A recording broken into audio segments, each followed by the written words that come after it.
This is the story of thoughts turning to things, and that's the story of magic that you're talking about. It's not magic, it's the natural process of thoughts turning to things.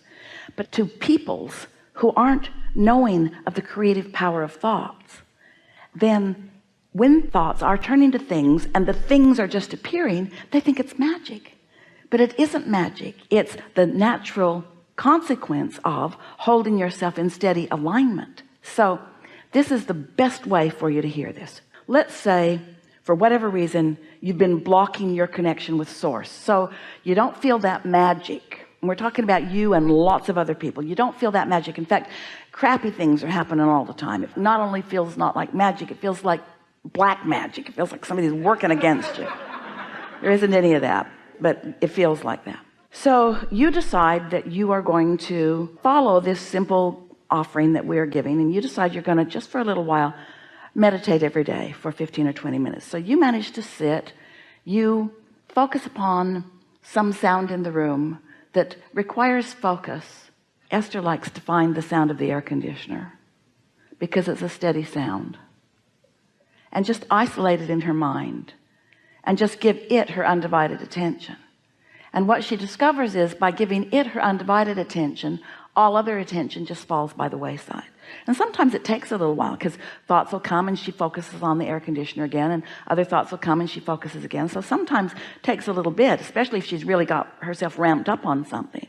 But eventually she can, usually within a few minutes, she can focus on the air conditioner and stop the other thoughts. And she knows she's done it because simultaneous to the releasing of other thoughts, she feels a physical sensation of relief. It's almost like the feeling that you get with the drugs. It's like a feeling of detachment. So as that feeling of detachment happens, then you're in a state of what we call connection with inner being. You're in the receiving mode now. Now you've already put all of these things that you want in your vibrational reality, in your vortex of creation. So now you're detached from anything that's in the way, because when you stop thought, you stop resistant thought, and when you stop resistant thought, your vibration rises, and when your vibration rises, you're in the receiving mode. So now you're in the receiving mode. No big deal. There's not going to be writing on the wall, the sky isn't going to part, thunderous things aren't going to come, not that kind of magic. Just an idea of something will occur to you, like you might just get an impulse that you want to go somewhere, maybe to 7-Eleven to buy a lottery ticket, or to get a Slurpee. Just a feeling, and it's a strong enough thought, and it feels satisfying enough that you decide to go do it. And in that process, you meet someone and you just have a really good time, and then another, and suddenly you begin to feel, Esther will say, the magic's here. She can just feel when things are just flowing. It's almost like her feet are on the ground, and everyone that she encounters is adding something lovely to her experience. You see what we're getting at? That other day, we'll be very quick about this. She was on an airplane. She was focused upon satisfaction.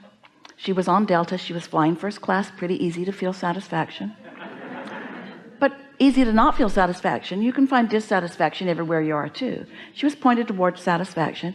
She was thinking, I'm so comfortable. And then she adjusted her seat. Oh, that's even better. And then she got out her neck pillow. Oh, I love this pillow so much. And then she thought, ooh, I'm just a tiny bit chilly, just a tiny bit.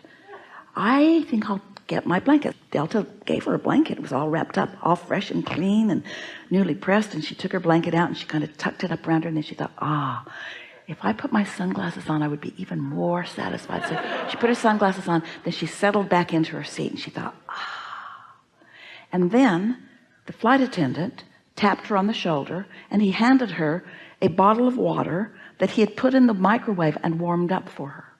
And he said, this might make you more comfortable. And for just a minute, Esther thought, do I look old and feeble? And then she thought, no, he's just getting in on the magic. It's like the entire universe now, everyone in her vicinity is now, those cooperative components are looking around trying to find some way of enhancing the vibration that she's got going on. And you know what? In dissatisfaction, the same thing happens. The cooperative universe looks around for more things to make you miserable. You see? So the magic is always happening. You just get to set the direction of it. And the more consciously aware you are of your own satisfaction, the more it happens, until it won't be long. And these are just words right now to you, although we know you've experienced it before. You'll feel invincible. It'll feel to you like you are the center of the universe, because you are the center of the universe. You are the center of this vibrational reality. You are the center of this universe, where all that is non-physical is focused toward you, getting exactly as much as you can allow yourself to receive through your path of least resistance. And some of you aren't allowing all that much. Some of you aren't letting it in as well as others till you're under the influence, and then you can't even comprehend what you're letting in.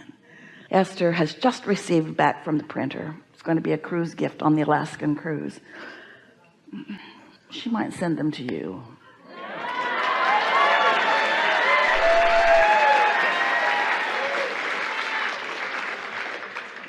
Will you remind her afterward? She might not listen back, and she might not remember, because she's under this influence. It's a dash card. It lays on your dash, and you can't read it when you look at it. It looks like something you can't read. When you put it on your dashboard, it reflects onto your dash, and it says under the influence. She thought about a bumper sticker, but she thought it might bring you trouble. So the question is, what influence am I under? Am I under the influence of my source, under the influence of my vortex, or am I under the influence of something I've watched on television, or some movement that's happening around me? Am I under the influence of satisfying thoughts, or am I under the influence of unsatisfactory thoughts? It really is that simple. We've enjoyed this interaction immensely. Good time for a segment of refreshment. I am so grateful. I'm so very, very grateful. We're satisfied even more. So very, very grateful. I'm satisfied in this moment. So very grateful in every moment. Yeah. In every moment. No, not in every moment. Oh, no, not in pretty every close. moment. It's okay. Not in every moment. You're right. Not in every moment. You got to couple. give yourself an opportunity to have expansion. You didn't come for every moment to be just perfect, because then there's no expansion. So I'm appreciative and thankful for the expansion too. Yeah. So I am so grateful that you have brought me this knowledge in this lifetime.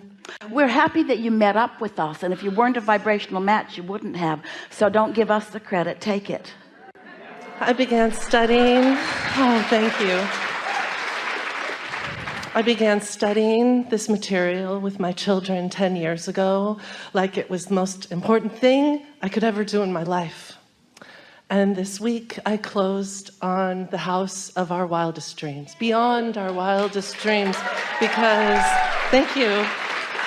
Not beyond your wildest dreams.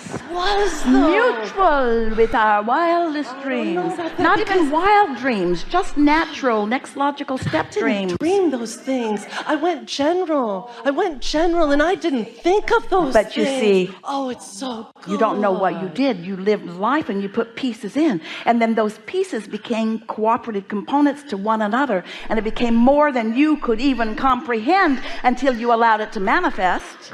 That's how it works. It was so good. And I taught my children at 8 and 10 years old, and now the whole world is at their feet. They can do anything. They're all invincible. they want. Yep. Hopefully you will welcome any contrast that helps their expansion. And not try to hold them in moments of perfection, which is illogical. Thank you. Yeah. I'll remember that. Right, get out now. No. Our question is, can we experience our contrast from the vortex? Because it seems like we're doing that sometimes. The answer is yes. And no. The answer is yes, because your inner being is always doing exactly that. And we are appreciative of those words because those words have never been spoken before. Your inner being does appreciate your contrast from the vortex. The question is, how big is your gap?